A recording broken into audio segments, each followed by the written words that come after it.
பன்னீர் butter masala செஞ்சுருக்கேன். ரொம்ப அருமையாக வந்திருக்கு. இதை எப்படி செய்யறதுங்கிறத இந்த வீடியோவில் பார்க்கலாம். வாங்க வீடியோக்குள்ளே போகலாம். Hi friends, welcome to சுஹீஸ் kitchen.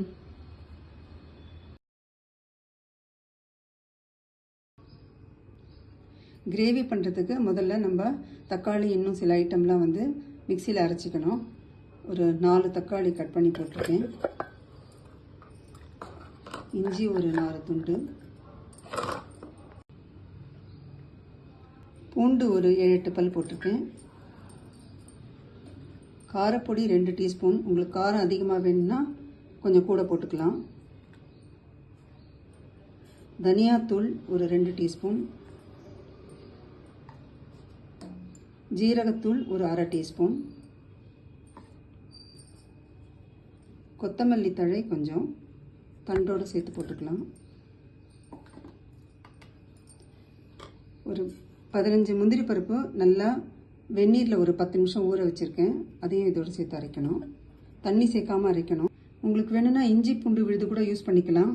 ஆனால் இந்த மாதிரி இஞ்சி பூண்டு நம்ம ஃப்ரெஷ்ஷாக அரைக்கும் போது நல்லா வாசனையாக இருக்கும்.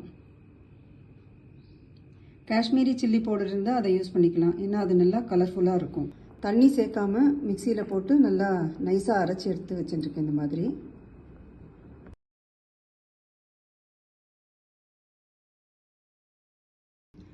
அடுத்ததாக பன்னீரை இப்போ நம்ம கொஞ்சம் ஃப்ரை பண்ணி வச்சுக்கணும். 2 டீஸ்பூன் நெய் சேர்க்குறேன். இதில் வெண்ணெய் ஒரு டேபிள் ஸ்பூன் சேர்க்கணும். இதில் ஸ்டவ்வை மீடியம் ஃப்ளேமில் தான் வச்சுருக்கேன். இப்போ வெண்ணெய் உருகிடுத்து.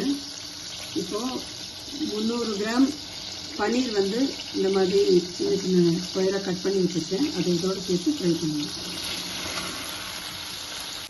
இதை திருப்பி விடும்போது கொஞ்சம் லைட்டாக திருப்பி விடணும், இல்லாட்டி உடஞ்சிரும். இதை ஒரு 2 நிமிஷம் வதக்கினா போதும். கிரேவி ரெடி பண்ணுறதுக்கு 2 டேபிள் ஸ்பூன் வெண்ணெய் சேர்த்துறேன். 2 டேபிள் ஸ்பூன் எண்ணெய் சேர்க்குறேன். வெண்ணெய் உருகினதும் ஜீரகம் ஒரு 3/4 டீஸ்பூன் சேர்க்கணும். 3 ஏலக்காய், 2 லவங்கப்பட்டை, 3 மீடியம் சைஸ் வெங்காயம் பொடியாக நறுக்கி வச்சுருக்கேன். அதை நல்லா வதக்கணும்.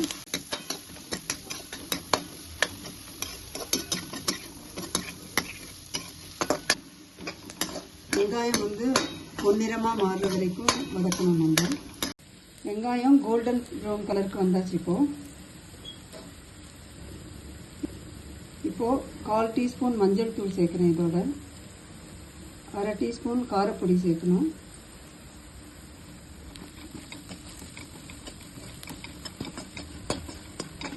ஒரு நிமிஷம் வதக்கினப்புறம் கொஞ்சமாக வெந்நீர் இதில் தெளிக்கணும். அப்போதான் எல்லாம் சேர்ந்து நல்லா வேகும்.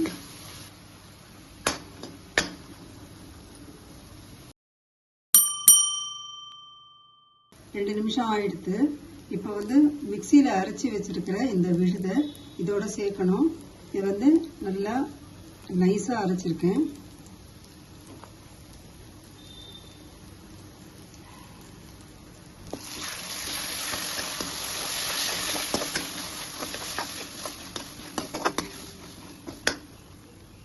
இப்போ இந்த கிரேவிக்கு தேவையான உப்பையும் சேர்த்துடணும். அதோட கொஞ்சமாக சர்க்கரை. தக்காளி ரொம்ப புளிப்பாக இருந்தால் கொஞ்சம் ஸ்வீட்னஸ் கொடுக்கும். நான் ப்ரௌன் சுகர் போட்டிருக்கேன். ஒயிட் சுகர் கூட சேர்க்கலாம். ஸ்டவ்வை மீடியம் ஃப்ளேம்லேயே தான் வச்சுருக்கேன். இதை அப்படியே திருப்பி விட்டுட்டே தான் இருக்கணும். ஒரு 10 அல்லது 15 நிமிஷம் ஆகும். அப்போ தான் எண்ணெய் பிரிஞ்சு வரும். அது வரைக்கும் நல்லா நம்ம இதை வறுத்துட்டே இருக்கணும். இது கொஞ்சம் ட்ரையாக இருக்க மாதிரி இருக்குது. அதனால கொஞ்சம் எண்ணெய் சேர்க்கணும். இதோட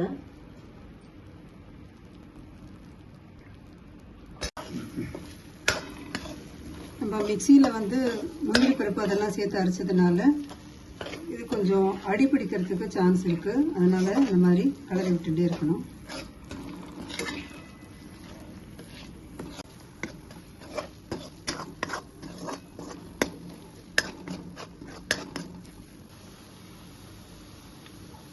இதில் எண்ணெய் பசை கொஞ்சம் கம்மியாக இருக்கிறதுனால 2 ஸ்பூன் நெய் சேர்த்து கிளறி விடுறேன். இப்போ எண்ணெய் எல்லாம் பிரிஞ்சு வர ஆரம்பிச்சிருக்கு.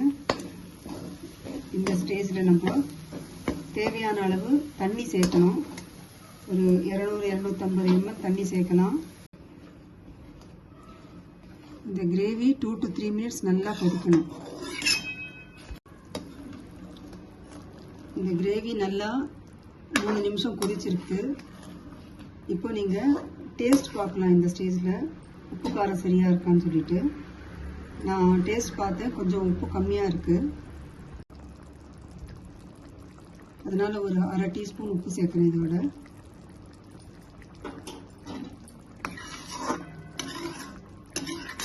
இப்போ 2 டேபிள் ஸ்பூன் வெண்ணெய் சேர்க்கணும்.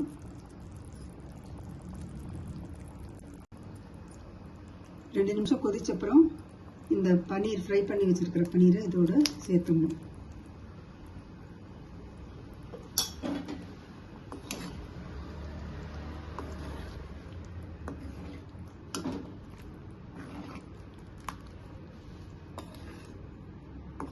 பன்னீர் சேர்த்தப்புறம் கரம் மசாலா ஒரு 1/2 டீஸ்பூன், கசூரி மேத்தி 1 ஸ்பூன் நல்லா பவுடர் பண்ணி வச்சிருக்கேன். 3 டேபிள் ஸ்பூன் ஃப்ரெஷ் க்ரீம் சேர்க்கணும் இதோட.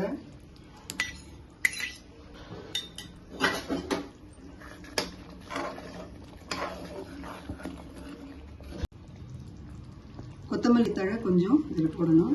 இதை நல்லா கலந்து விடணும். ஒரு 2 நிமிஷம் இப்படி கலந்து விட்டுட்டு ஸ்டவ் ஆஃப் பண்ணிடலாம். 2 நிமிஷம் கொதிச்செடுத்து இப்போ ஸ்டவ் ஆஃப் பண்ணிடலாம்.